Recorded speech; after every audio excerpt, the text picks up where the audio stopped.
Well, there was quite an outpouring at Kelly's this morning. People kept coming by and telling stories about Georgie. How she went to check on an elderly customer one day because that customer didn't show up for lunch. When business was slow at Kelly's and the tips were slim, she'd go to all the waitresses and ask them if they needed extra cash. And dozens of people told me how she knew all their names. Your daughter touched a lot of lives just because of who she was. And I wanted you to know. This time, Maxie Jones wishes to say a few words about her sister.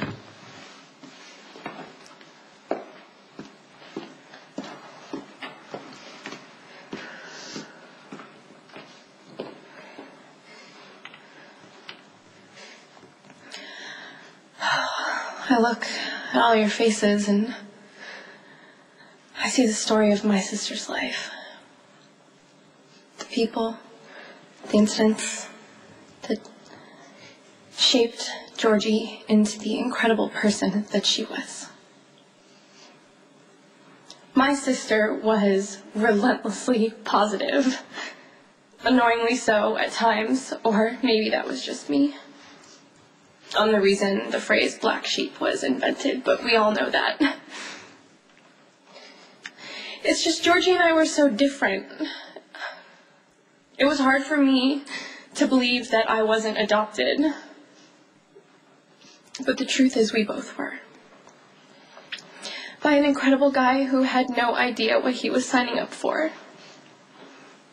Nothing in Mac's life prepared him for fatherhood, but he hung steady.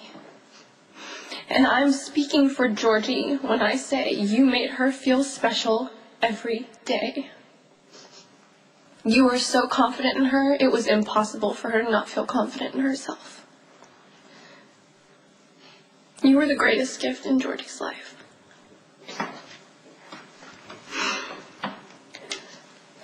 Dylan, I know I was never really nice to you, but I am indebted to you. Because you showed my sister true romantic love, and that is something that we all hope for, but some of us can never find. And Georgie held you in her heart until the day that she died. Bobby, Georgie loved you. Not just as a surrogate mom, but as a friend and a confidant. And you always stepped up when she needed you. Thank you for loving her with such an open heart.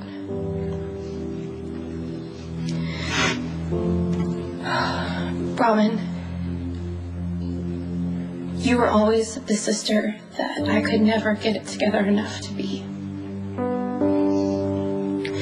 Georgie knew that she could count on you. You're always there just to talk to her, laugh with her, or just give her really good advice. You graced her life, and I'm grateful she had you.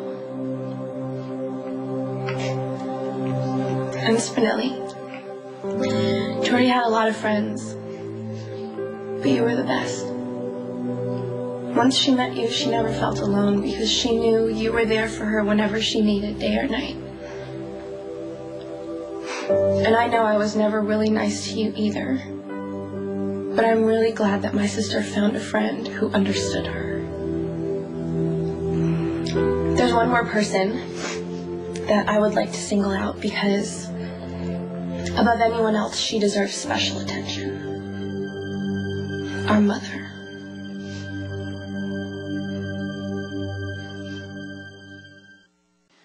What can I say about our mother?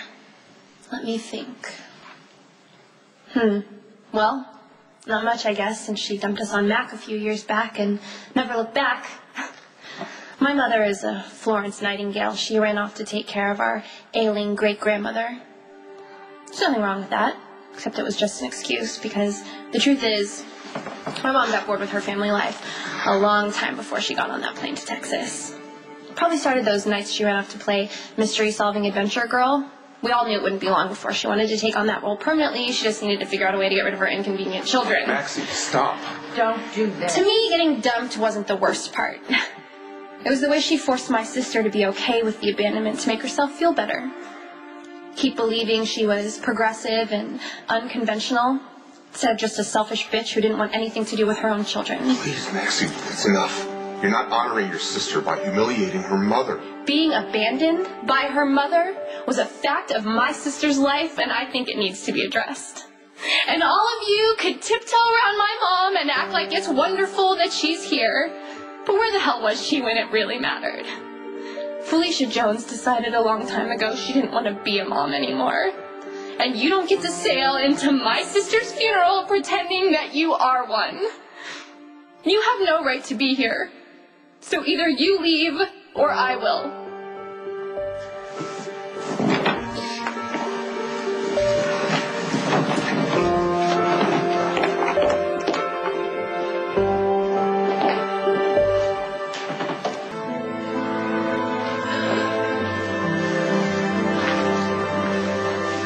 Sweetheart, do you want to talk about it? We can't, Dad, not right now.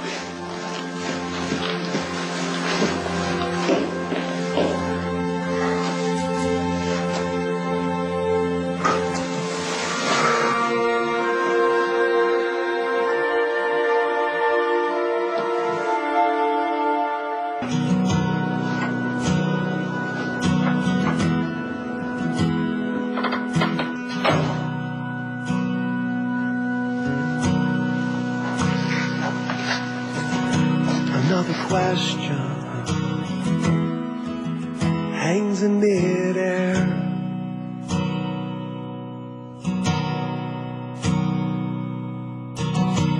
There's an answer, I know it's out there.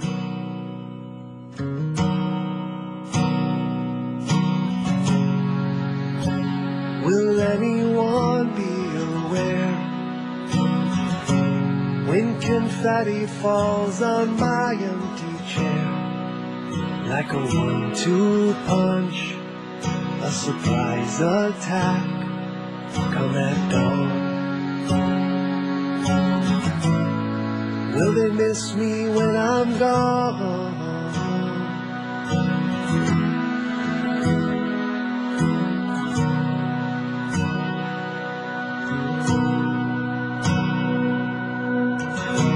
Every day, the search seems necessary.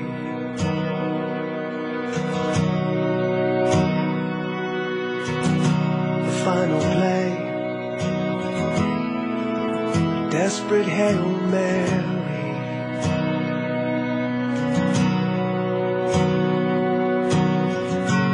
There's so many things that I may have missed.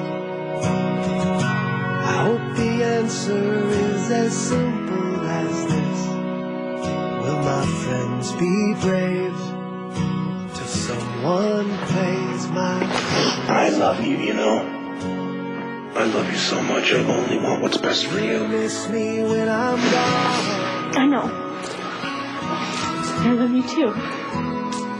Thank you for being so understanding.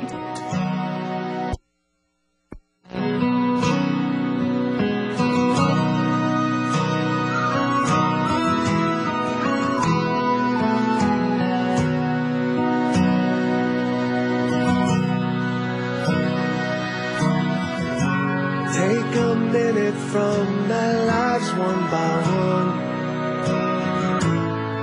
Will they miss me when I'm gone?